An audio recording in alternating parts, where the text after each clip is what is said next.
देखिए, आज हम बात करने वाले हैं भारत में अंग्रेज़ी का महत्व। भारत में अंग्रेज़ी को बहुत ही ज़्यादा इम्पोर्टेंस दिया जाता है।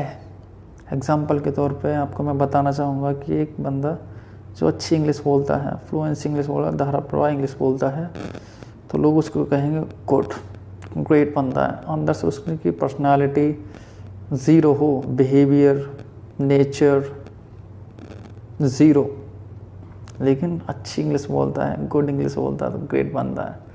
पढ़ा लिखा हो या ना हो, अच्छी इंग्लिश बोलता है, ग्रेट बंदा है। मैनर कुछ नहीं हो बट गुड बंदा है, अंग्रेज़ी अच्छी बोलता है। ये इंडिया में खासकर माना जाता है, हमारे भारत में। ठीक है, एक एग्जांपल दे के और समझाता हूँ मैं आपको कि कहीं ऑफिस में 10 वैकेंसी निकली, उसमें से 8 बंदों को अच्छी इंग्लिश आती है और 2 को अंग्रेज़ी नहीं आती, हिंदी में बात करते हैं, और इंग्लिश आती है बस ना के बराबर आती है, बट 8 बंदों को अच्छी इंग्लिश आती है।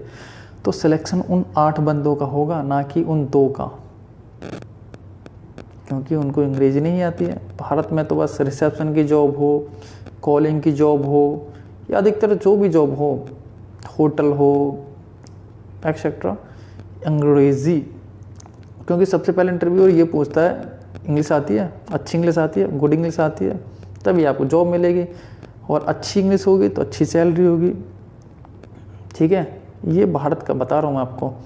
और एक एग्जाम्पल तौर पे और बताना चाहूँगा मैं कि आपको एक सोचने वाली बात है कि कहीं एक पेशेंट है किसी हॉस्पिटल में, उसका अटेंडेंट है और उसका ऑपरेशन होना है या कोई भी चीज़ है, तो ये फॉर्म फिल करने के लिए होता है। जो फॉर्म की जो बहुत सारी फॉर्मेलिटीज़ होती हैं वो अंग्रेज़ी में होते हैं, जबकि वो इंसान गांव का है या गांव से बिलोंग करता है, या उसको किसी भी वजह से अंग्रेज़ी नहीं आती, तो उसको क्या पता उसमें क्या लिख रहा है, उसको कैसे समझ आएगा कि इसमें क्या लिख रहा है, क्या फॉर्मेलिटी है। डजेंट मैटर, कोई फ़र्क नहीं पड़ता। ठीक है, और वहीं दूसरी तरफ अगर बैंक में कोई खाता खुलवाने जाता है, ये और भी बैंक में अधिकतर बहुत सारी फॉर्मेलिटीज़ फिल करने के लिए होती है, इंग्लिश में होती है।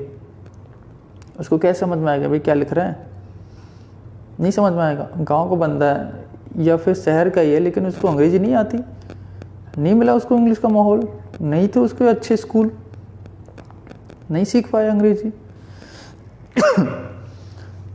स्कूल में जब बच्चे का एडमिशन होता है या कोई भी फॉर्मेलिटीज़ होती है, उसके फॉर्म होते हैं फिल करने के लिए होता है, माँ बाप को बुलाया जाता है फॉर्म फिल करने के लिए, इंग्लिश में होती है, नहीं आती उनको अंग्रेज़ी, नहीं आती समझ में, नहीं पढ़ पाए, अनएजुकेटेड है, कहाँ से समझेंगे क्या लिखा उसमें। लेकिन नहीं, भारत में तो अंग्रेज़ी को महत्व दिया जाता, हर चीज़ में तो अंग्रेज़ी घुसेड़ के बैठे पड़े। मैं अंग्रेज़ी की बुराई नहीं कर रहा, अंग्रेज़ी सीखनी चाहिए, अच्छी बात है, लेकिन उन लोगों का क्या होगा जिनको अंग्रेज़ी नहीं आती है, वो तो किसी से पूछेंगे और उसने उल्टा बता दी तो और लो।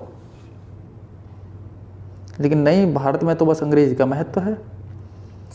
कहीं अच्छी जॉब पानी हो, कहीं अच्छी रिलेशनशिप करनी हो, या कहीं कुछ भी ग्रेट बनना हो, तो perfect English, yes I can do it, good English चाहिए भाई, सीखनी पड़ती है।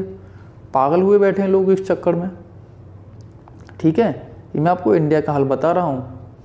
और वहीं दूसरी तरफ आप देख लीजिए, क्या और देश नहीं है क्या? चाइना है, इंडोनेशिया है, फ्रांस है, स्पेन है, भारत से ज़्यादा सक्सेस हैं हर चीज़ में। क्या वहाँ पे इंग्लिश का महत्व नहीं है? नहीं है। वहाँ पर उन्हीं की लैंग्वेज में पढ़ाया लिखाया समझाया जाता है। वहाँ के जो बैनर है ना, उस पर उन्हीं की लैंग्वेज में लिखा होगा।